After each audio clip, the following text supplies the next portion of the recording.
This is my blanket. If you can hear me, if you're seeing me, we're here. News in the case of a missing college student. Miya Marcano was last seen alive. Passing out flyers like this, a desperate plea to bring 19-year-old Miya Marcano home.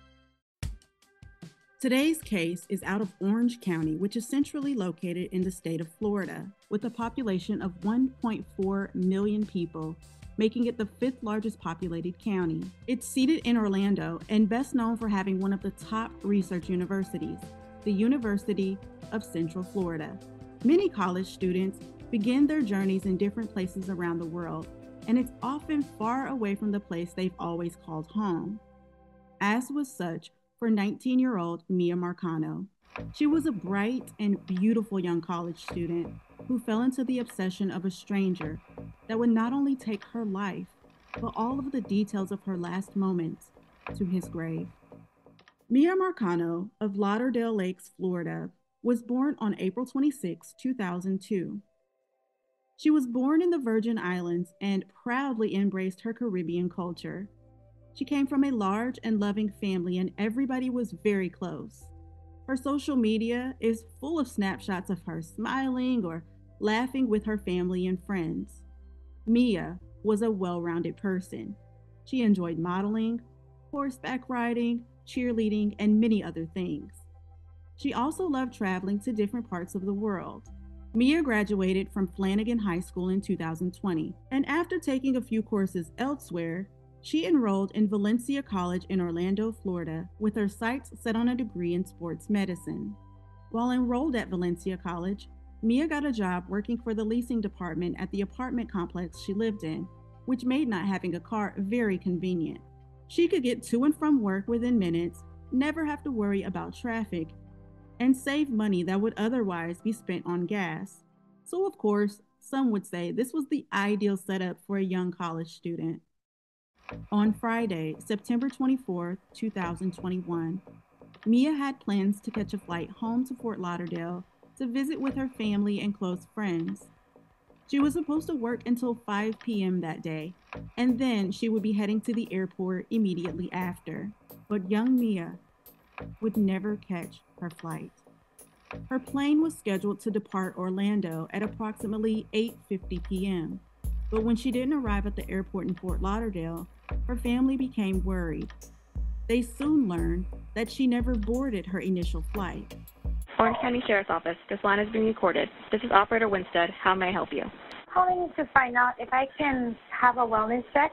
At 9:23 p.m. that night, her mother, who was still living in the Virgin Islands at the time, called the Orange County Police Department to see if they could send someone out to Miya's apartment to do a wellness check. Deputy Samir Paulino arrived at Miya's apartment at approximately 10 p.m. He knocked 3 times, but no one came to the door.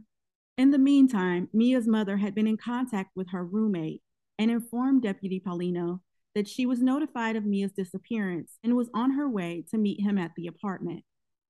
Her roommate, whose name was redacted from the police report, stated that she was aware that Miya was supposed to be traveling to Fort Lauderdale that day. She said they spoke earlier, but she couldn't remember exactly what time. When Miya's roommate went to see if she was in her room, the door was locked, but she told the police officer that it wasn't out of the ordinary for Miya to lock her door when she left the house. Deputy Paulino decided to walk around the building to check and see if he could see inside of Miya's room through the window. He said he was able to slightly see inside, but said nothing seemed out of the ordinary. But when he told Miya's mother, she asked him to go back around and check to see if he could see a teddy bear in her room. Miya had a teddy bear that she cherished and would never travel without. But Paulino said he couldn't see it and claimed nothing seemed to be out of the ordinary or suspicious. He even said the room appeared to be clean. But this second time around, the roommate had gone with him to the back window to have a look as well. When she looked inside, she said she saw something that appeared to look kind of like a dresser that was propped up against the door, blocking it from opening. This made her feel uncomfortable, and she decided to climb inside. Deputy Paulino went around to meet her and entered Miya's room from the inside. The state of Miya's room was unsettling to her roommate, who knew her quite well. There were 3 pieces of jewelry on the floor. Her bed hadn't been made, which was unlike Miya. Her travel luggage was still in her room, and her teddy bear was on the floor inside of her closet. Even more disturbing was her pillow, as it appeared to have what looked like dry blood on it. Deputy Paulino told the family to contact him if they came up with any new details. He entered Miya's information into the law enforcement database and put out a BOLO. A BOLO, which stands for Be on the Lookout, is a mass urgent alert system that gives a physical description of a missing or wanted person.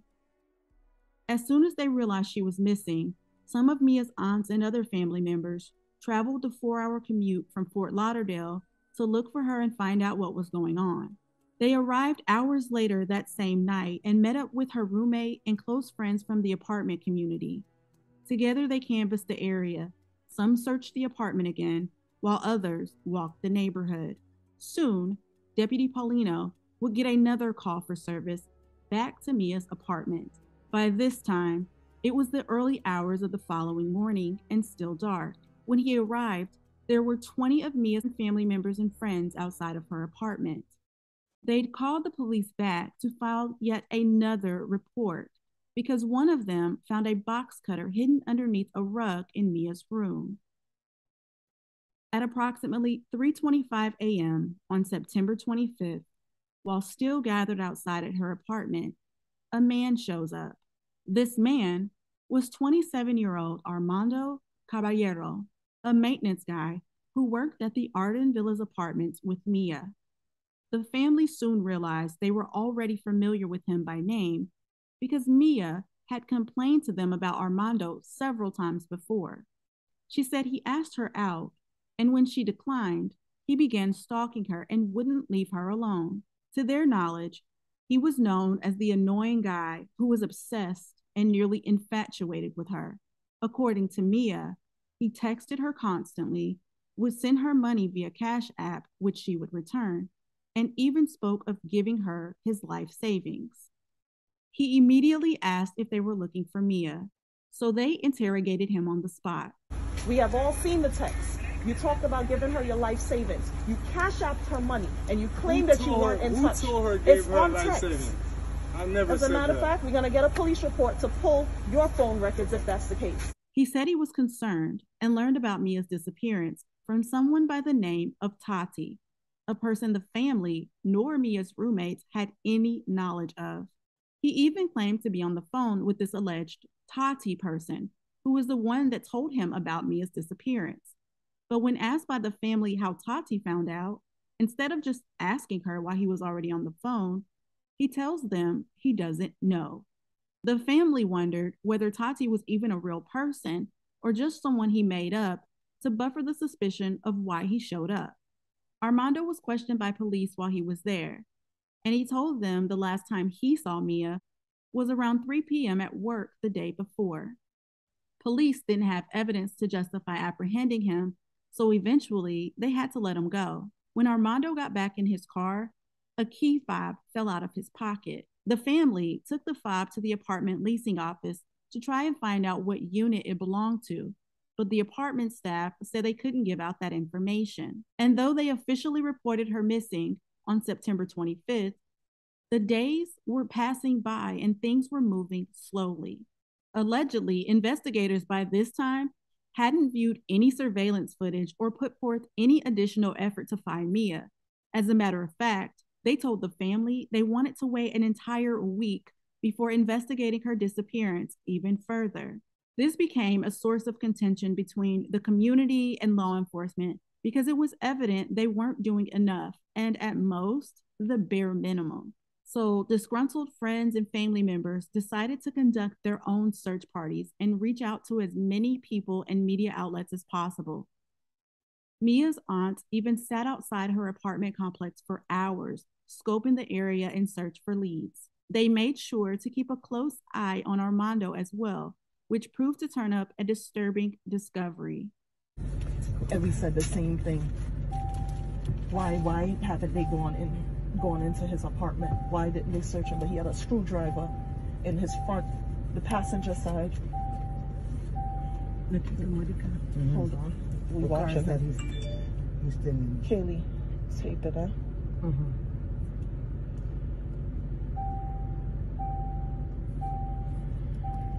How the fuck did that happen? My stomach.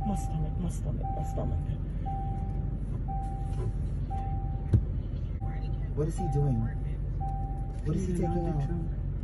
He's taking out. He has gloves. He has gloves. He has gloves in his hands. He has gloves. Gloves and what else? The blanket. Oh my God, that is my blanket. Armando was seen taking black gloves, a backpack, and what appeared to be Mia's pink blanket into his apartment. They reported what they saw to police, though when law enforcement arrived at Armando's apartment, he had already left. Soon after, police were able to obtain a search warrant. This warrant was permitted based off evidence linking the key fob that fell out of Armando's pocket to a reported burglary. It was also discovered that on the day Miya went missing, her apartment had been opened with a master key that was obtained by Armando.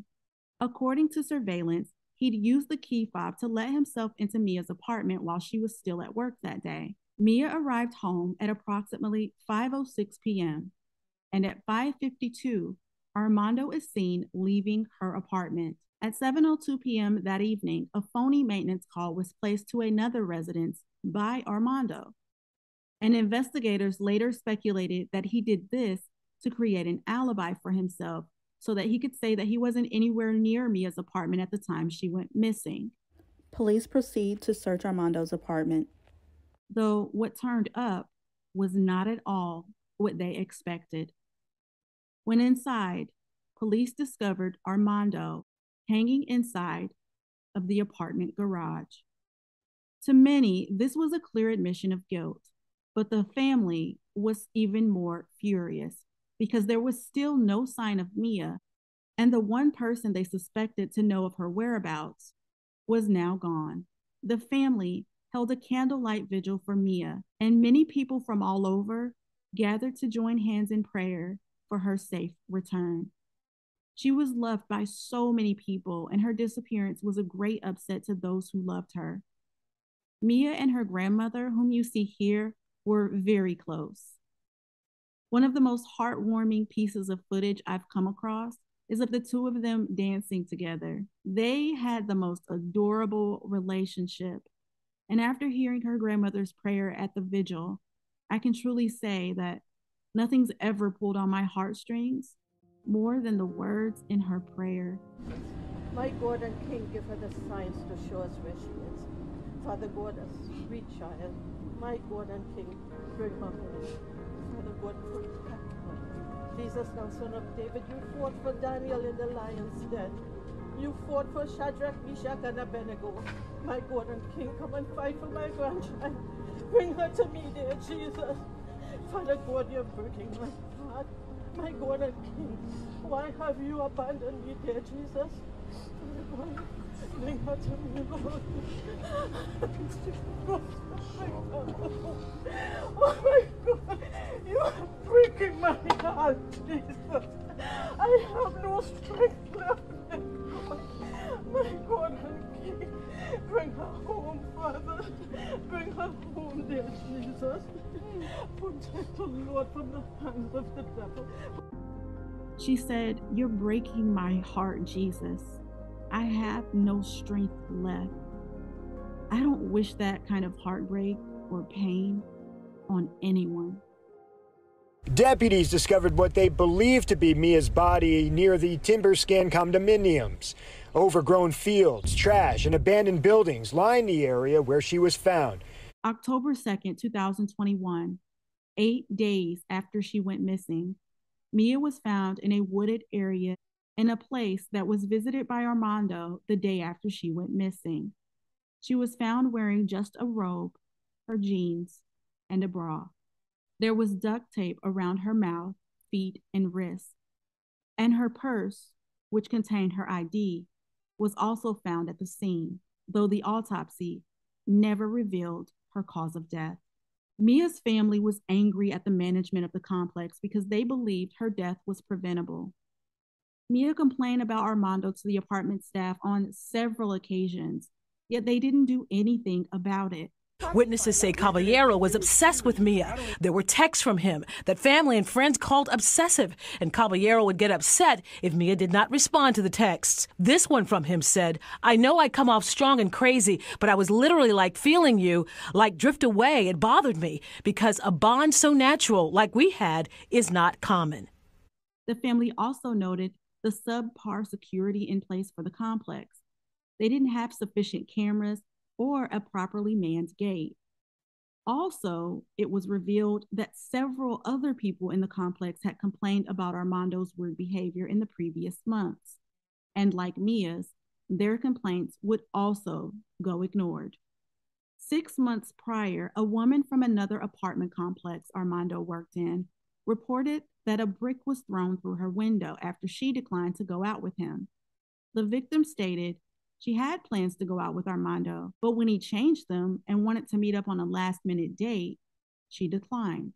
A brick was later thrown through her window, and though it was never confirmed, she believed it was him who did it, and her report remained on record. Front window. We have a broken window. There's a weight that was thrown into the window. She doesn't know who. I guess right now all we really have is criminal mischief. Can you have the complainant step out? We have signal 88 to front window. Mia's family argued that if Arden Villa's apartments would have done a legitimate background check on Armando, they would have known about that incident before hiring him. They started a petition for the owners of Arden Villa's apartment complex to make changes. They requested surveillance cameras, front gate security, and the prohibition from making copies of other master keys. They also demanded that the complex put a stop to unannounced maintenance visits. On October 18, 2021, the family filed a wrongful death lawsuit on the Arden Villas apartment complex for failing to keep Miya safe, by which resulted in her death.